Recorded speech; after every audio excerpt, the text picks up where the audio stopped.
जिन लोगों की निगाहें इस प्राकृतिक धनी प्राकृतिक संपदा पर है, वे यहां पर माफिया राज, अपराध और नक्सलवाद को बढ़ावा देकर के यहां के सामाजिक ताने बाने को छिन्न भिन्न करके, यहां असुरक्षा का वातावरण पैदा करके, यहां के नौजवानों और यहां के नागरिकों के बीच में, भोले भाले नागरिकों के बीच में, वनवासी आदिवासियों के बीच में अविश्वास की स्थिति पैदा करके उन्हें गुमराह करने का प्रयास भी कर रहे हैं। ये कोई नई बात नहीं है, ये प्राचीन काल से ही ये चीजें चली आ रही हैं। लेकिन भगवान राम ने त्रेता युग में इस पूरी धरती को राक्षस विहीन करने का काम किया था, और आज तो हमारा सौभाग्य होना चाहिए कि भगवान राम की पावन जन्मभूमि पर 500 वर्षों के इंतजार के बाद आज भगवान राम का भव्य मंदिर का निर्माण हो रहा है, और जनवरी में प्रधानमंत्री मोदी जी के कर कमलों से रामलला अपने पावन मंदिर में विराजमान होंगे। तो उस समय उत्तर प्रदेश और देश के ज्यादा खुशी तो छत्तीसगढ़ वासियों को होनी चाहिए, क्योंकि भगवान राम का ननिहाल तो छत्तीसगढ़ है। और इसीलिए आज मैं आपके पास आया हूं आपसे कहने के लिए कि अयोध्या में राम मंदिर का निर्माण भारत के अंदर राम राज्य की उद्घोषणा की शुरुआत है।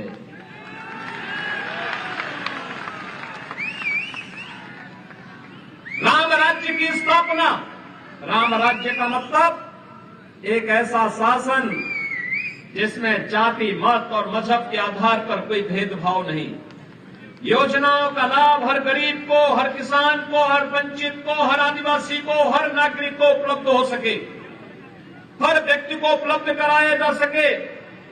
इसके लिए उन्हें किसी के सामने हाथ न फैलाना पड़े, बल्कि योजना का लाभ सीधे सीधे उन तक पहुंचे, इसके लिए राम राज्य है।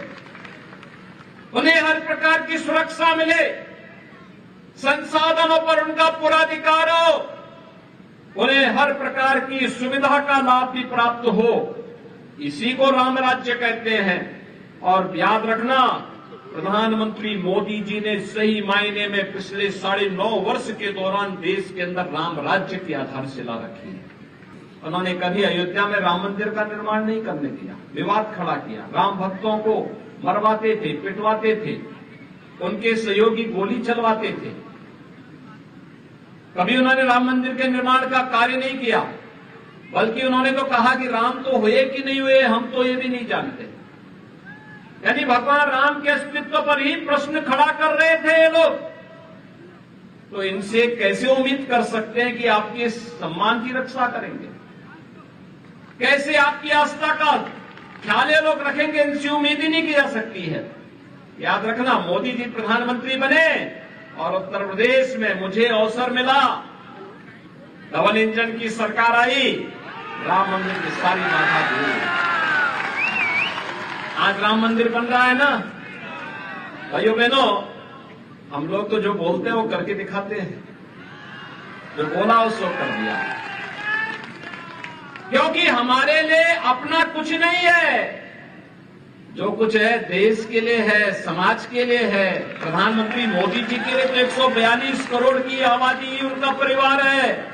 भाइयों बहनों, ये प्रश्न स्वाभाविक है, एक गरीब का, उसकी बेबसी का, सरकार के सामने वह हिम्मत हार चुका है। कारण है, ये सरकार आज भ्रष्टाचार और बेईमानी को किस हद तक बढ़ावा दे दी है। कल ही आपने देखा होगा, एक नया घोटाला आया है महादेव ऐप का।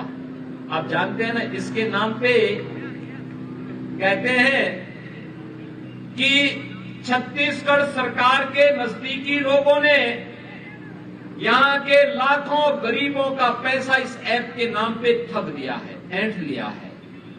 और तब भी बेचारा लगभग 550 करोड़ 500 करोड़ रुपए से अधिक की राशि है ये। और ये सरकार तो एक नया रिकॉर्ड बना रही है, और रिकॉर्ड किस रूप में बना रही है। आपने बिहार में सुना होगा, लालू जी के समय में एक चारा घोटाला हुआ था। कहते थे लालू जी की सरकार ने उस समय चारा ही खा लिया था, भैंस का चारा खा लिया था। और उससे भी 2 कदम आगे जाकर के कांग्रेस की सरकार तो गोबर भी खाने का काम करती है। गोबर का ही घोटाला हो गया। भाइयों बहनों, ये कहां तक, यहां पे खनन घोटाला, यहां पे कोयला घोटाला, यहां पे भू घोटाला, यहां पे युवाओं को मिलने वाली पब्लिक सर्विस कमीशन की वहां घोटाला, यहां पे हर घोटाला पे घोटाला घोटाला कांग्रेस की सरकार का संस्कार बन चुका है। और भाइयों बहनों, इस संस्कार से उभारने के लिए ही एक बार छत्तीसगढ़ में फिर से डबल इंजन की सरकार चाहिए। डबल इंजन की सरकार चाहिए और इसी के लिए हम लोग आए हैं, क्योंकि ये अत्याचार, ये भ्रष्टाचार, ये अनाचार, ये दुराचार अब यहां की जनता स्वीकार करने को तैयार नहीं है। वह तो एक ही बात कह रही है कि आओ नहीं सही वो बदल के। भाइयों बहनों, आज हम इसीलिए आपसे कहने के लिए हैं, ये जितनी भी घोटाले इस सरकार ने किए हैं, पब्लिक सर्विस कमीशन का गोबर घोटाला, कोयला घोटाला, खनन घोटाला, क्या इस सरकार ने जांच कराया? क्या ये कराएगी भी नहीं। आने दीजिए बीजेपी को, हम लोग जांच करवाएंगे। जनता की गाड़ी कमाई पर, जनता के हक पर डकैती डालने वालों के लिए सजा। आपने देखा होगा यूपी में गुंडों को कैसे सजा होती है, देखते हैं ना, देखते हैं ना, कैसा लगता है आपको? अच्छा लगता है ना? ऐसे ही जो गरीब के हक पर डकैती डालेगा उसकी सजा तो वही होनी चाहिए। जनता तो जनार्दन है लोकतंत्र में, और जनता को तो सम्मान मिलना ही चाहिए। हर हाल में सम्मान, उसकी आस्था का सम्मान होना चाहिए, उसको योजना का लाभ मिलना चाहिए, उसको विकास की योजनाओं से जोड़ना चाहिए, उसकी खुशहाली के लिए कार्य होना चाहिए। लेकिन जो सरकार ये नहीं कर पाई हो और न कर पा सकती हो, उसको बदल देना चाहिए। और कांग्रेस की सरकार ने आपके सपनों को धूल दूषित किया है। इस सरकार को बदलने की आवश्यकता है और इसीलिए आज हम सब आपके पास आए हैं। भाइयों बहनों, अब हम सबको अब इस बेबसी से उभरना पड़ेगा।